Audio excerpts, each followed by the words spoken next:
This is KGW News at noon. We are starting the week with a dangerous heat wave. Triple-digit temperatures are expected to last for days, and overnight temps will remain unbearably warm for many. Add to that, we haven't seen any rain in months, which means fire danger is high right now across Oregon and Washington.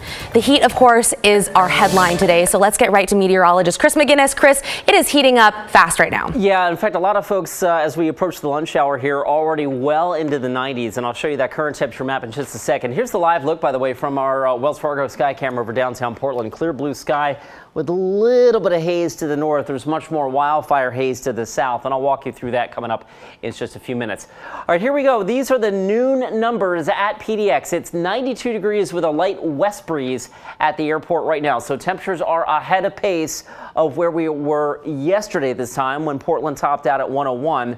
The Weather Service office on the east side of town got up to 102 yesterday. Troutdale got to 105. Right now it is 93 in Vancouver. It is 94 in Troutdale. And as we keep going up the ladder here, now Hillsborough checking in with 98 degrees here at a 1 minute past noon here on this August 14th. It's 91 now in Kaiser and Salem, 88 last check in Almsville and Corvallis. So we're on a launch pad to some really, really hot stuff today. For that reason, the excessive heat warning continues up and down the I-5 corridor, basically from Seattle all the way down to the California border until Wednesday night. That's again, 2 more plus days of some solid heat here ahead of us. I have us getting up above 100 degrees probably by about 2:30 here in Portland, and then we will stay there the rest of the afternoon. If things work out just right, Christine, I think we get up to about 106. Today's record high, incidentally, 102. So I think we're easily going to break that. It's now how much warmer will we get? 106 is the number we're going with for today. Your full forecast and a look ahead to when we cool down coming up in just a few. 106. Okay, thanks, Chris. Yeah, so it's going to be really hot, and it's a pretty good idea to know the signs heat is starting to affect you. It can be worse in the very young and elderly. Symptoms of heat-related illness include nausea, vomiting, a high temperature, and increased heart rate. If your body temperature goes above 103, or if you're having difficulty standing or talking, you need to look into getting help, and that could be heat stroke. The triple-digit temperatures means counties in the metro area are trying to help people get out of the heat. Cooling shelters and overnight centers are open across the area. Here's Thomas Schultz with the details. We actually have a lot of locations that we're sort of setting up, some as cooling centers, but also just places that people normally go.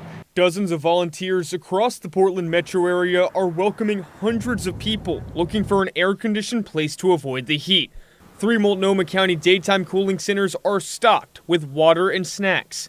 2 are in Gresham, the other in Old Town. These are coupled with libraries and the Lloyd Center, open to people looking for shelter. If the forecast stays the way that it is, though, I wouldn't be surprised to see this be more than a one-day event. Voss says Multnomah County usually relies on the National Weather Service Heat Index to determine if cooling shelters are needed. He says weather conditions didn't meet the usual criteria to open centers this weekend, but the county decided to open them anyway. One reason was because of the lengthy extreme heat expected. The first day event is not as risky as the 3rd, 4th, 5th, because heat really just has a compounding concern that we've got to deal with. As of Sunday afternoon, no overnight centers were open in Multnomah County. In Washington County, 2 overnight shelters opened Sunday morning. So it's important for folks to stay inside with air conditioning, drink lots of water. Roots says county employees are surveying areas where homeless people are known to congregate to alert them of the shelters. She expects the county will serve dozens of people over the next few days. We have never hit capacity. We've served probably 100 people. So if we did hit a point where we truly were at capacity at both locations, we would hotel people. Thomas Schultz, KGW News. By the way, TriMet is offering free rides to people going to cooling shelters. You can also call 211 if you need a ride. And if you're headed to the water to cool off, remember rivers are still pretty cold, and jumping in can make your body go into what's called cold shock, making it harder to catch your breath. If you do head out looking for a place to cool off, consider a place with lifeguards or maybe also wearing a life jacket. Speaking of water, one place you should not go swimming right now is the Willamette River through Portland. Health experts want you to avoid it because of a toxic algae bloom. It runs from the River Place Marina in downtown Portland to the Ross Island Lagoon. You can see a map of the affected area right there on your screen. There's also an advisory near Willamette Cove by University Park. Here's a list of other algae advisories in the state. They include Aaron Lake, Pete Slough, and Agency Lake. You can go to Oregon.gov for that full list. Algae, by the way, is dangerous for people and pets if you touch it or ingest it. To Cowlitz County now, where the sheriff's office says a 15-year-old boy drowned while swimming in the Cowlitz River over the weekend. It happened Saturday in the Lexington area, which is north of Kelso and Longview. They say 3 teens were trying to swim across the river, but the current was too strong, so they tried to turn back. 2 of the teens made it to shore, but the 15-year-old was swept away. When divers arrived, they recovered the teen's body within minutes. Well, the hot weather means brush fires will also be a concern for fire districts across the area this week. We've reported on several already the past few days, including this one near Newburgh. Tualatin Valley Fire and Rescue responded around 4:30 yesterday afternoon to this fire just off Highway 99W and Corral Creek Road. Crews got it under control before it spread to a winery that sits just across the road. There was also a brush fire over the weekend in Lebanon and several in Bend. Meantime, several larger fires are burning across the state today, and people are being evacuated from their homes. The Lookout Fire burning in Lane County has grown to about 1,200 acres. Wow, you can see the images there, the red of the sky. It is 0% contained and burning in the Willamette National Forest north of Mackenzie Bridge.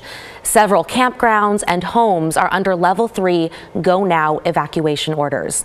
That go now evacuation notice also affecting another area of Lane County, where the Bedrock Fire is burning southeast of Eugene. The fire is burning near the Bedrock Campground in the Fall Creek area. It has burned more than 12,000 acres so far. Fire danger in the Willamette National Forest is very high, and fire restrictions are in effect. Beginning today, people can apply for paid leave through the state of Oregon if you need time off. Paid Leave Oregon covers family, medical, and safe leave for working Oregonians. Safe leave, if you're unfamiliar with it, is for survivors of sexual assault, domestic violence, harassment, or stalking.